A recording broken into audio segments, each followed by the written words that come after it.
What's up, everybody? In this video, we're going to be discussing taking advantage of the transform menus in Adobe Illustrator, as well as one command that I use pretty frequently and hopefully you'll find pretty useful as well. Let's get started. So here I am with a blank document open, and I'm just going to grab any shape. I'll use my rectangle tool. I can hit the letter M to get to that as well. Draw out a rectangle. Again, if I hold Shift, that gives me a perfect square. And now I'm going to switch back to my Move tool. I can do that by hitting the letter V or clicking on that black arrow. And if I right-click on here, I have a Transform menu. Now, in my Transform menu, I have Move, Rotate, Reflect, Scale, Shear, Transform each. I'm going to go over these very quickly and give you an understanding of why I might use these. Now, Illustrator is great for moving things around, changing sizes, all sorts of things like that. Sometimes you might want to be a bit more precise, and this is a way we can go about doing that. So again, right-click, transform. I'll start with move. So move is, I can put in a pixel value for horizontal or vertical, positive or negative numbers, and that's going to just move this shape. Pretty straightforward. The angle will be figured out by the difference kind of between the horizontal and the vertical, as well as the overall distance. So if I wanted this to move just sideways, not up and down at all, I could put, say, 100 pixels in here, 0 pixels here, and you see that's just a sideways move, and if I uncheck and check preview, see where it was and where it winds up, okay? There you go. Now, I can also, on any of those, and I'll use the next one as my example, rotate.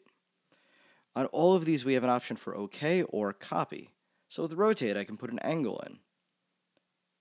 And now, if I hit OK, it'll rotate that square. But if I hit copy, it'll make a duplicate, so now that I have a square in that spot as well as the original.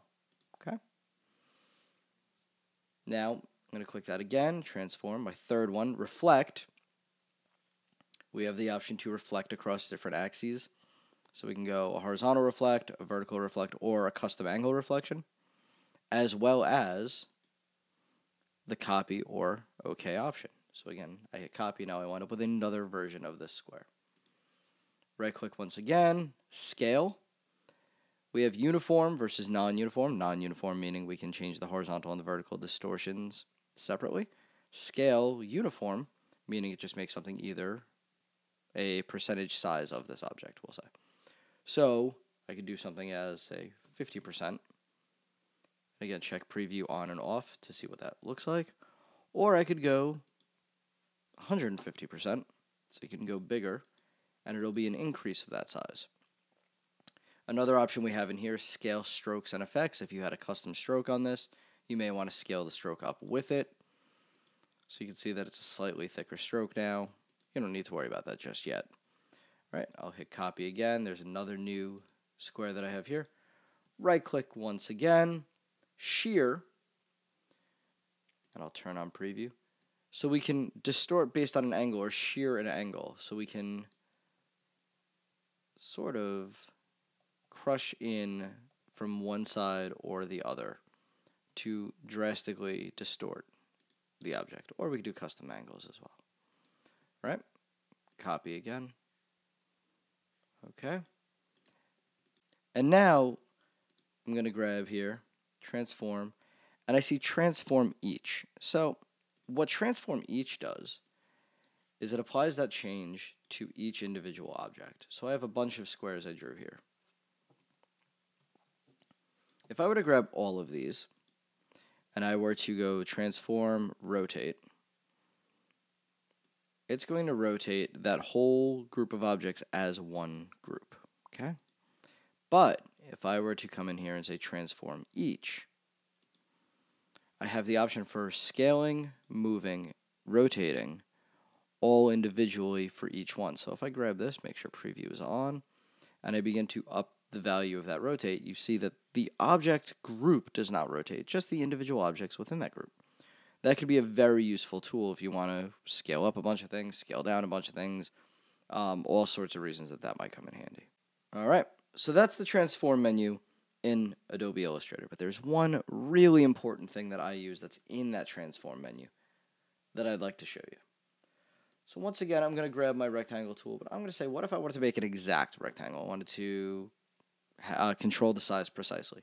What I could do is I could just click once anywhere on the artboard, and I could type in a size, say 100 pixels by 100 pixels, and hit OK, and that's going to create a perfect square of 100 by 100. So I know exactly how big that is. Now I come in here and I right-click, transform, we'll say move, and I want to move this over by 200 pixels. I don't want it to vertically move at all. Okay, that's about the distance I want, twice what that square was. And I'm going to choose copy. Now I have two squares. They're exactly 100 by 100 pixels, and they're exactly 100 pixels apart side by side. Now I want a bunch of these, possibly, hypothetically. Without touching anything else, the last thing I did was a duplicate. If I right-click, go to transform, you'll see transform again, and the quick key for that is Command D. Now the other way to say transform again, or Command D, is step and repeat. Okay?